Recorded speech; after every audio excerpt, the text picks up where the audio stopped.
Hello दोस्तों, आज आपका एक बार फिर स्वागत है इम्बाइब इंग्लिश क्लासेस के इस वीडियो लेक्चर में। देखिए, आज के इस वीडियो लेक्चर में मैं आपको बताने वाला हूं सब ऑर्डिनेटिंग कंजक्शन के बारे में कि सब ऑर्डिनेटिंग कंजक्शन क्या होता है, इसका यूज हम कैसे करते हैं।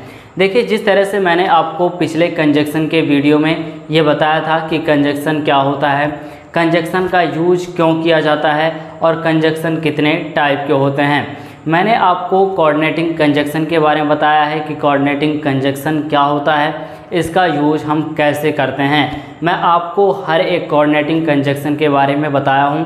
अगर आपने अभी तक उस वीडियो को नहीं देखा है तो जाइए सबसे पहले कंजक्शन के और कोऑर्डिनेटिंग कंजक्शन के वीडियो को देखिए, उसके बाद आप सब ऑर्डिनेटिंग कंजक्शन के इस वीडियो को देखिएगा जहां पे आपको सब ऑर्डिनेटिंग कंजक्शन के बारे में पता चलेगा। तो चलिए सबसे पहले हम ये जान लेते हैं कि ये सब ऑर्डिनेटिंग कंजक्शन होता क्या है। तो देखिए, जैसा कि आप जानते हैं कि कंजक्शन का यूज दो सेंटेंसेस को या दो वर्ड्स को जोड़ने के लिए किया जाता है। लेकिन सब ऑर्डिनेटिंग कंजक्शन का काम क्या होता है? सब ऑर्डिनेटिंग कंजक्शन का काम ये होता है कि सब ऑर्डिनेटिंग कंजक्शन का यूज किसी एक सब ऑर्डिनेटिंग क्लास को किसी दूसरे अन्य क्लास को जोड़ने के लिए किया जाता है। अब इसको थोड़ा अपने सिंपल लैंग्वेज में हम समझते हैं।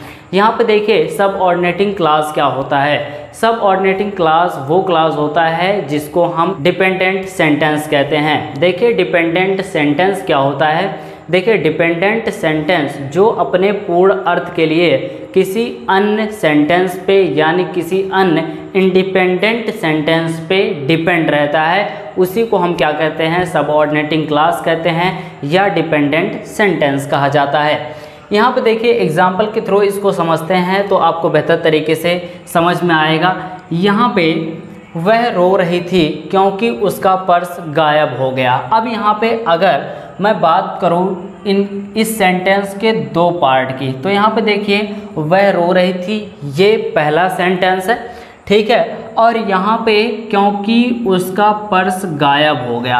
अब यहाँ पे ज़रा आप बताएंगे कि इस सेंटेंस के जब दो पार्ट किए गए तो इनमें से पहला पार्ट क्या ये डिपेंडेंट सेंटेंस है या इंडिपेंडेंट सेंटेंस है? तो देखिए, अगर हम यहाँ पे बात करें इस सेंटेंस के भाग की, तो यहाँ पे देखिए, वह रो रही थी, ये क्या है? ये इंडिपेंडेंट सेंटेंस है, यानी ये अपना पूर्ण अर्थ निकाल रहा है। लेकिन अगर हम यहाँ पे देखें, क्योंकि उसका पर्स गायब हो गया, तो जब मैंने आपसे ये कहा क्योंकि उसका पर्स गायब हो गया, तो क्या आपको पूरी बात समझ में आई? नहीं, यहाँ पे आपको पूरी बात समझ में नहीं आई।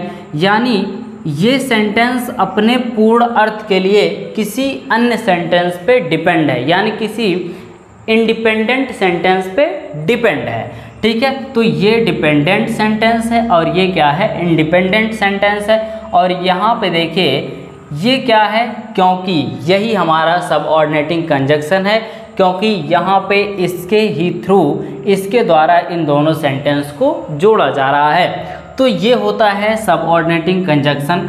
अब यहाँ पे देखिए, आपको सब ऑर्डिनेटिंग कंजक्शन कुछ बताए गए हैं। पहला क्या है, दूसरा क्या है और तीसरा क्या है, वन बाय वन करके आपको पता चलेगा। यहाँ पे देखिए, पहला है एज, बिकॉज और सिंस। यहाँ पे देखिए, एज, बिकॉज, सिंस, ये क्या है? ये सब ऑर्डिनेटिंग कंजक्शन है। इसका यूज हम किस सेंस के लिए करते हैं? इसका यूज तब किया जाता है जब सेंटेंस में क्योंकि या चूंकि का सेंस आता है, तो वहाँ पे आप क्या करते हैं? इन तीनों में से किसी का यूज करते हैं। यहाँ पे वह रो रही थी क्योंकि उसका पर्स गायब हो गया, तो जब आप इस सेंटेंस को ट्रांसलेट करेंगे तो ये सेंटेंस होगा ही वॉज वीपिंग। उसके बाद यहाँ पे देखिए क्योंकि, तो क्योंकि के लिए बिकॉज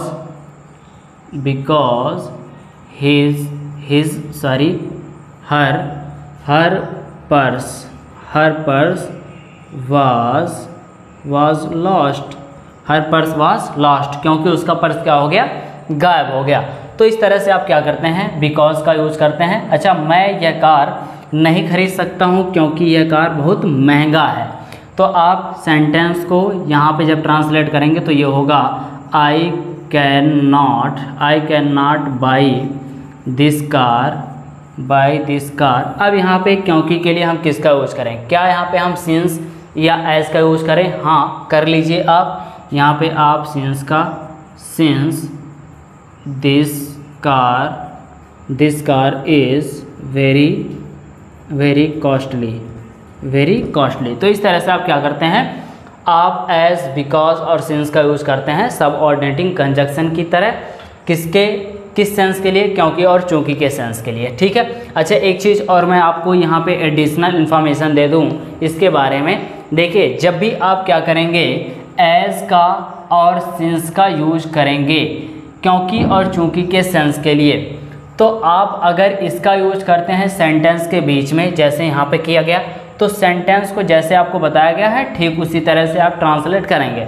लेकिन अगर इसका यूज आप सेंटेंस के पहले कर देते हैं, यानी सेंटेंस में पहले कर देते हैं, तो आप क्या करेंगे, जो सेंटेंस का पहला वाला पार्ट है उसके बाद आप किसका यूज कर देंगे, कॉमा का यूज कर देंगे। मान लीजिए अगर यही सेंटेंस इस तरह से होता, क्योंकि यह कार बहुत महंगा है, मैं यह कार नहीं खरीद सकता, तो आप यहाँ पे लिखते हैं since this car is very costly, उसके बाद आप क्या करते हैं, कॉमा का यूज करते हैं। फिर ये जो जितना पार्ट लिखा गया है इस पार्ट को आप इधर लिखते हैं। तो जब भी आप सिंस और एज का यूज़ सेंटेंस में पहले करिएगा तो सेंटेंस के पहले वाले पार्ट के बाद तुरंत कॉमा का यूज कर दीजिएगा। ठीक है, ये रूल है। अब हम आगे चलते हैं अपने नेक्स्ट कंजक्शन की तरफ। यहाँ पे देखिए नेक्स्ट कंजक्शन क्या है, एज सून एज और द मोमेंट एज एवर। देखिए इसका यूज आप तब करते हैं जब आपके सेंटेंस में जैसे ही का सेंस आता है। जैसे ही वो यहाँ आया मैं चला गया,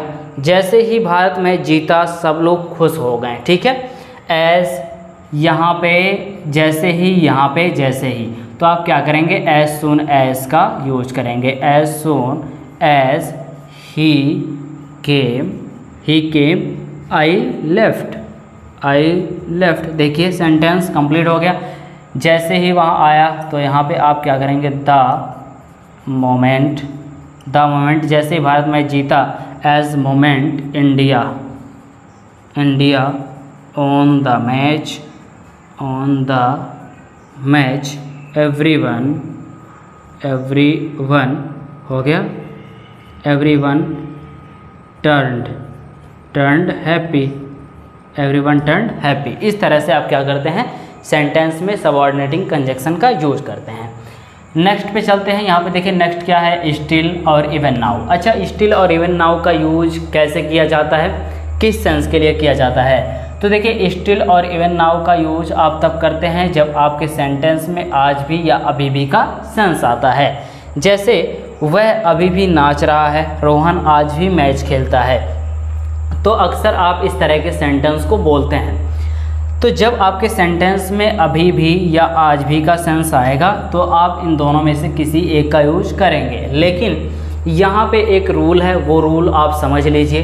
वो रूल क्या है कि आप स्टिल का यूज हमेशा सेंटेंस में मेन वर्ब के पहले करते हैं और हेल्पिंग वर्ब के बाद करते हैं, यानी हेल्पिंग वर्ब और मेन वर्ब के बीच में करते हैं स्टिल का यूज। लेकिन इवन नाउ का यूज जब आप करेंगे इस सेंस के लिए, तो इवन नाउ का यूज आप हमेशा सेंटेंस के लास्ट में करते हैं। कैसे करते हैं इसको हम अभी समझते हैं। देखिए वह अभी भी नाच रहा है, तो इस सेंटेंस को जब लिखेंगे तो ये होगा ही इज़ स्टिल डांसिंग। ठीक है, ही इज़ स्टिल डांसिंग। अब यहाँ पे इज क्या है, ये हेल्पिंग वर्ब है, और डांसिंग क्या है, ये मेन वर्ब है, और इसके बीच में क्या किया गया, स्टिल का यूज किया गया। ठीक है, रोहन आज भी मैच खेलता है, तो आप यहाँ पे लिखेंगे रोहन हो गया रोहन प्लेज द मैच हो गया। आज भी के लिए आप क्या करिए, इवन नाउ का यूज कर दीजिए। तो यहाँ पे आप देखना है कि इवन नाउ का यूज सेंटेंस के लास्ट में और स्टिल का यूज हेल्पिंग वर्ब और मेन वर्ब के बीच में। इस तरह से आप क्या करते हैं, इन सभी सबऑर्डिनेटिंग कंजक्शन का यूज करते हैं। आगे आने वाले वीडियो लेक्चर में आपको और भी सबऑर्डिनेटिंग कंजक्शन के बारे में बताया जाएगा। आप इम्बाइब इंग्लिश के साथ जुड़े रहिए, और जो भी आपके मन में कोई भी डाउट हो, कोई भी क्वेश्चन हो, तो आप कमेंट बॉक्स में पूछ सकते हैं। मैं वहाँ पे आपके क्वेश्चन का रिप्लाई कर दूँगा। फिलहाल आज के इस वीडियो में बस इतना ही। मिलते हैं आपसे जल्दी एक नए वीडियो लेक्चर में एक नए टॉपिक के साथ। आप जुड़े रहिए इम्बाइब इंग्लिश के साथ। थैंक यू इस पूरे वीडियो लेक्चर को देखने के लिए।